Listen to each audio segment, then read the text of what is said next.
Thank you very much. Oops. I'm very new to this, but yeah, I am, as this lovely lady said, I am a women's affairs journalist for the BBC World Service, and I am part of a project called BBC 2020. We aim to target our underserved audiences around the world, and our underserved audiences are mainly women and 18 to 25-year-olds. I work as a journalist for the Near East Digital Hub. And when I say Near East, it is comprised of 5 different language services. It's Persian, Afghan, Turkish, Uzbek, and Kyrgyz. When I say Afghan, of course, Afghan is not a language, but it is comprised of both Persian and Pashto. And my job is to basically create content or help these language services create content to increase the women's engagement on their social media platforms and to also bring a female narrative into their news and feature stories on their digital platforms. But it is challenging because there's a wide gender gap on the social media platforms and digital platforms of most of these language services, except basically the Turkish language service. The rest, they have a very wide gender gap, and it's very hard to reach out to women in these countries. So in this talk, I will be talking about basically some of the reasons behind the gender gap and how it can affect our job as journalists, how dangerous it can be editorially for us, and what are some of the things we can do to create a safer space for women to engage with our posts and then use it as a news gathering tool to create more content so that they can engage with us more. But first of all, let's have a look at what internet use is all about in Afghanistan. In Afghanistan, internet is in its infancy. Only 11% of the population are active internet users. That's 4.1 million people. And when it comes to social media, it's only 10% of the population. That is 3.5 million people.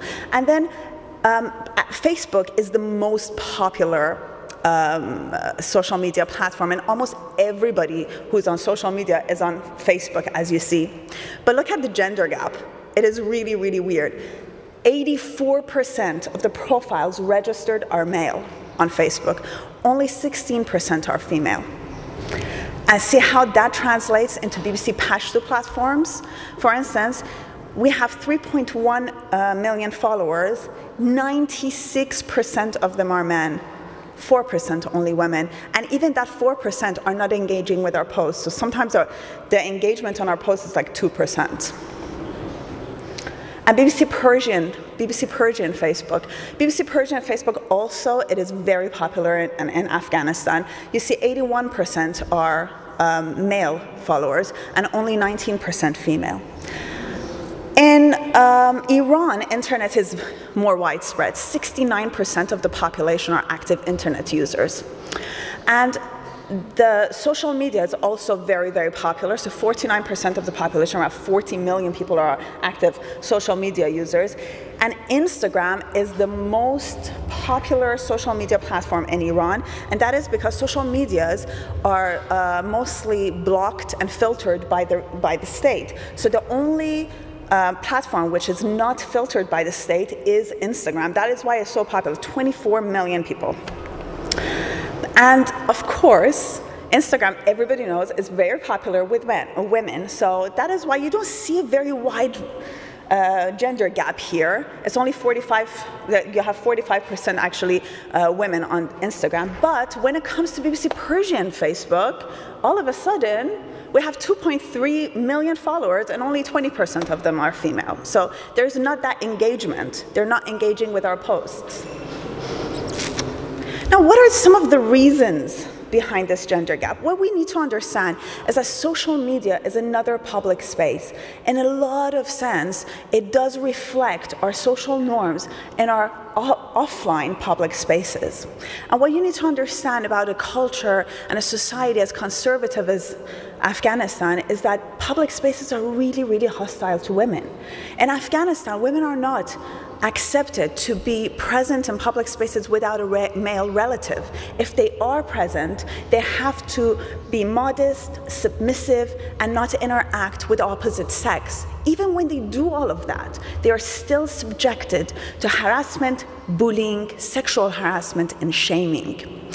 Now, this completely reflects in their social media behavior. A recent survey was carried out in Afghanistan, and 20% of the women who took part in this survey said they were only friends with same-sex users on their Facebook pages.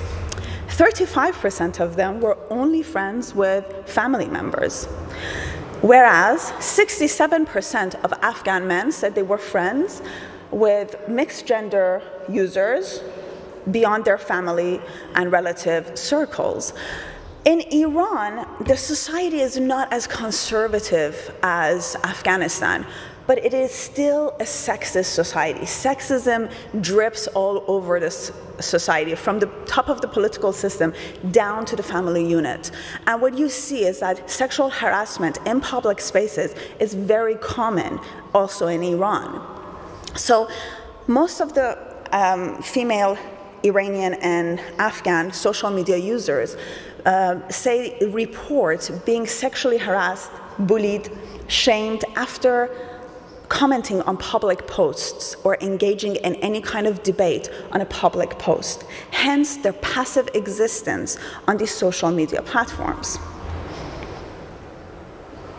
But how does this gender gap affect my job as a journalist, or our jobs as a journalist? If you use, let me go through it like this. You know, in society, in our offline society, when women are marginalized and sidelined and silenced, what happens? Their needs, their issues, their challenges are deemed unimportant. They're not prioritized. They're not on top of the political agenda, all right? The same thing happens on social media when you're using social media as a news gathering tool, and that is what we are more and more and more doing these days. We are using social media to interact with our audiences and understand what is it that they need from us, to provide for them, basically.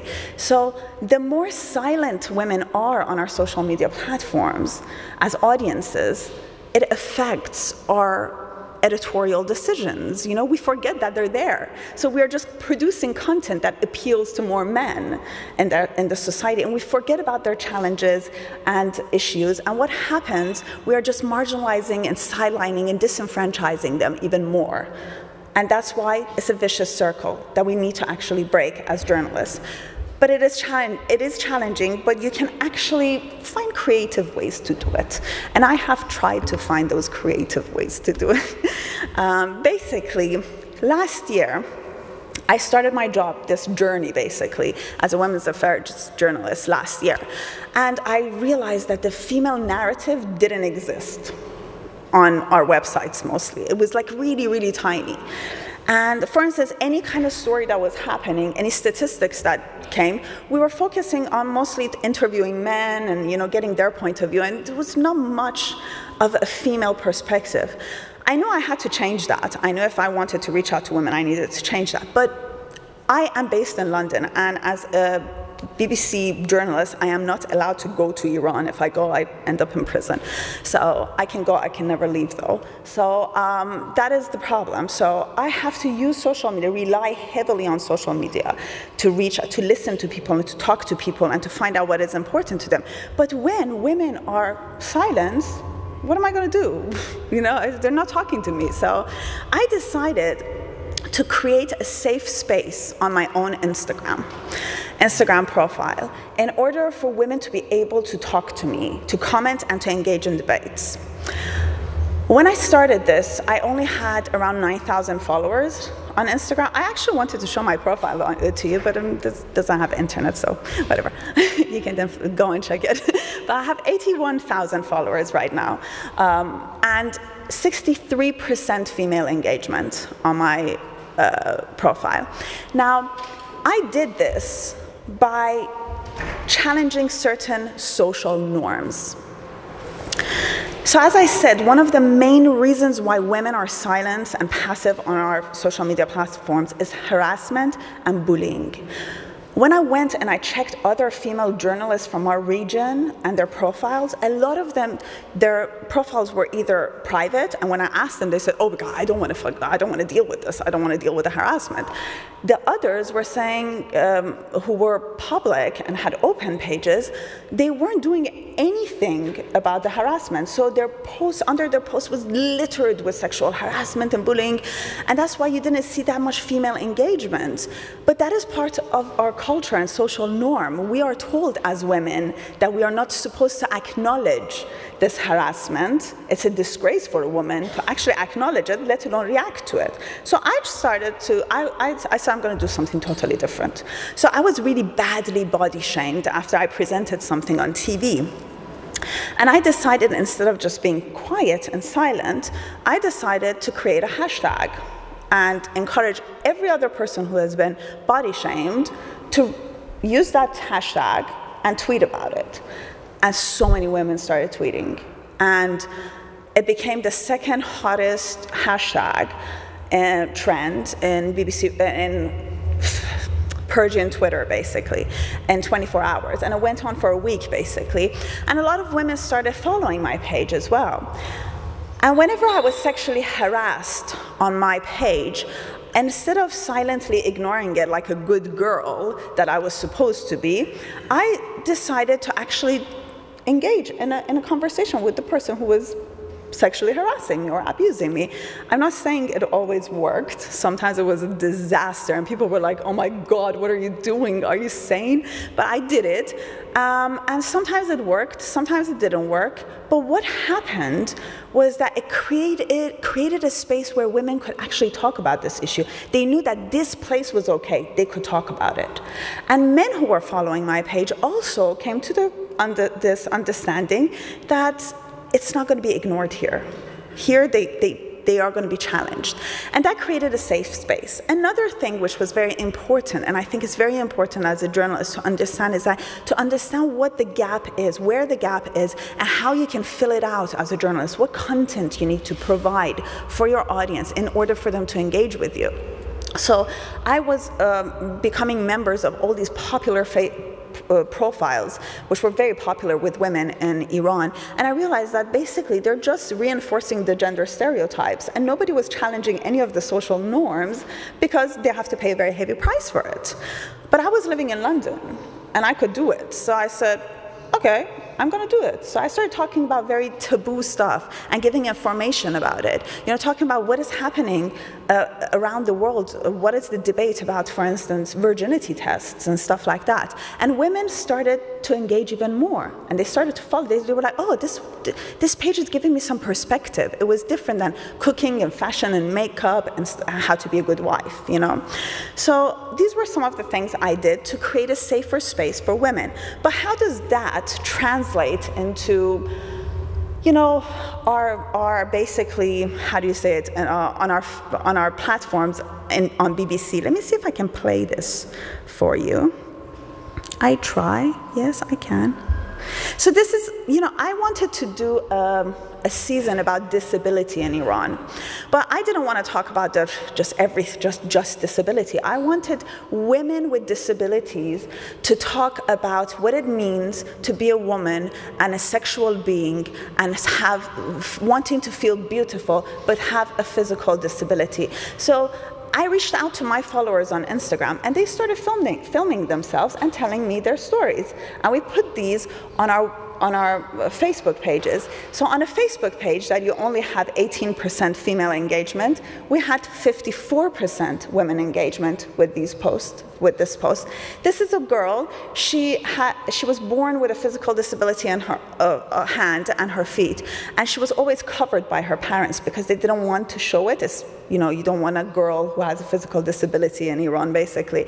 So she as an artist, she put herself as an art object. She put one of her hand in a bowl of water and her foot in a bowl of water and sat there in an art gallery for, I don't know, an hour for people to see her disability. And from then, she started actually showing it wearing sleeves instead of capes. So this is her story telling us, and because we don't have journalists inside Iran, these women have filmed it themselves. So another story I want to show to you, if I can, is this one.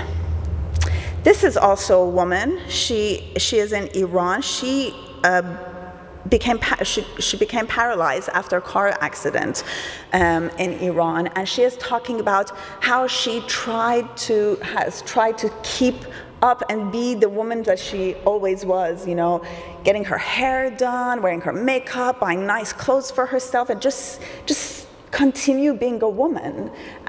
These are very taboo subjects in a country like Iran, where female sexuality is just hush-hush, let alone being a disabled woman and talk about wanting to be beautiful and pretty and sexual. So this also had 49% female engagement on our Facebook page. Another story, which I also use, that woman was also one of my followers on Instagram. This is also a woman who basically kind of reached out to me. This is a woman, sometimes our stories actually travel beyond our own language services. This went viral on our other language services as well. This was a woman that she was following my page, and she got in touch with me. She comes from a very, very tiny village in north of Iran, and she wanted to talk about being a sexual woman. She has never had a relationship or has ever been, you know, in a sexual relationship, but she was talking about, this is a letter basically she has written, of how she fell in love with someone and how everybody told her that just because you're disabled, you shouldn't allow yourself to do that. And they stopped her from actually being in a relationship with anyone. Her family stopped her from doing that. So that is another story, bringing that female narrative into our news stories, into our feature stories. And this is another example we did for the BBC Persian. I got some statistics from the World Health Organization about obesity in Iran, and boring data and boring statistics. So I was like, how can I make it more interesting so that women would engage with it more? So I asked, again, my followers on Instagram, if you have been struggling with obesity, get in touch with me. And they started writing all these beautiful stories about what happened to them. Forced marriages, forced abortion, abuse, all of these things that, got them into depressions and stuff like that. And then they started eating their emotions. And, again, these are very, very taboo subjects in Iran. You don't talk about these things in public. But these women openly wrote about it. And we published them on our website. And they also did really, really well on our website. And we had a lot of engagement. A lot of people were talking about these stories on basically social media platforms. Now, but it is not as easy and rosy in general, because a lot of times, no matter what content you are producing, how hard you are trying, the public space or that social media platform is so hostile to women that women cannot engage. And that is evident in our Afghan social media platforms. Women are scared. They are in fear of actually talking to us. So what we have done, we have created closed groups for women. These are secret, basically closed groups where we invite them and they can invite their friends, and we create that very safe place, and we're very, very vigilant that nobody can get into these groups. And we talk about issues which are important there. We have polls, we create polls, and we ask them, what is it that is important to you? They talk about taboo issues, menstruation, sex, abortions, all of these things. And they also have political debates. Political debates, if if a woman has a political debate on a social media platform in Afghanistan, she will be definitely bullied, you know. But they can talk about these things in these closed groups. It's a safe place, and it is our direct contact with women in Afghanistan, all the way from London, but we can talk to them. So we also have like live Facebook debates broadcast from London for our audience in Kabul. And that is how we can reach out to them. So in general, what I want to say is that the online world does give women in societies like Iran and Afghanistan unprecedented freedom to express themselves in ways that they cannot do that in the offline world. But again, you have to be creative, and you have to actively try to make these public spaces safer for women in order for them to be able to express themselves. Otherwise, you fall into that danger of just having another male-dominated public space which completely marginalizes and sidelines these women. And that affects us as journalists who are using the online platforms as our news gathering tools more and more these days. So it's very, very dangerous, and we need to be creative and make sure that we harvest this freedom that these women have in order to reflect what they're saying and reflect what they're thinking and all their needs, and bring a more female narrative into this online world and our social media platforms. And with that, I close. Thank you, but you can ask me any questions if you want.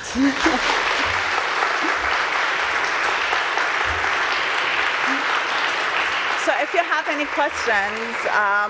questions, any thoughts, any comments, please. Yeah, are there questions? There's one.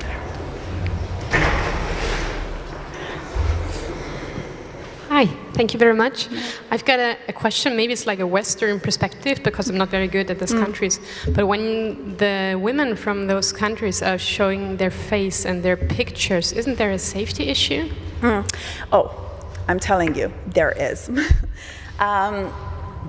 Most of the stories, especially in Iran, most of the stories I work on, women say they want to be anonymous, and we use illustrations and stuff to visualize it. In Afghanistan, it is 90%, 99% anonymous, and that is a challenge because they don't want to be filmed, they don't want to be identified. Those women who actually sent us their videos, they were really brave. And I told them, I was like, are you really sure? They were like, yes, we think we need to talk about this. I was like, okay, if that's what you want to do. But yeah, you will be surprised how willing women are to actually take some action as long as you say you're going to be safe. And you need to give that feeling to them. But however, I'm telling you, like we have had problems of using a generic Getty image that is, you know, any journalist can use and do a story about Afghanistan, and then the woman who was in the photo, who had nothing to do with the story we were doing, would come in front of BBC's office in Afghanistan and say that this has caused me a problem. My father wanted to do this or that to me. So we've had those issues. We have to be very, very vigilant and careful about it. Thank you. Yeah. Do you have any upcoming projects to empower more women? I am working on an abortion project right now because on 25th of May, Ireland is going to hold a referendum on abortion. So I decided to create a season about abortion for a region, and I have got some fantastic case studies and stories from even Afghanistan, women who in Afghanistan and Iran talking about getting underground and illegal abortions, and just we are talking to pro-life and pro-choice groups and United Nations to give a better perspective to women inside Iran and Afghanistan about what abortion is and what their rights could be in the future. Thank you.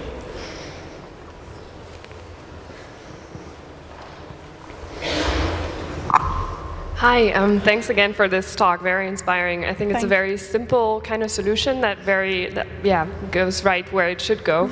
I'd be interested in the audience that you're. I mean, there's all kinds of women out there, but what kind of audience are you actually engaging with? Are they more academic women, or where do they come from? Well, what you need to understand is that Instagram in Iran is not the most, as we call it in Farsi, Roshan Fikr, not the most intellectually platform. It has a wide range of audience. So you have educated, you have not so educated wives, different kind of working women and women who are not. But with our Afghan audience, what you need to what is very necessary to understand is that the literacy rate in Afghanistan for women is only 17%. So what we have to create all the time on our platforms is audio and video content, because text content doesn't mean anything.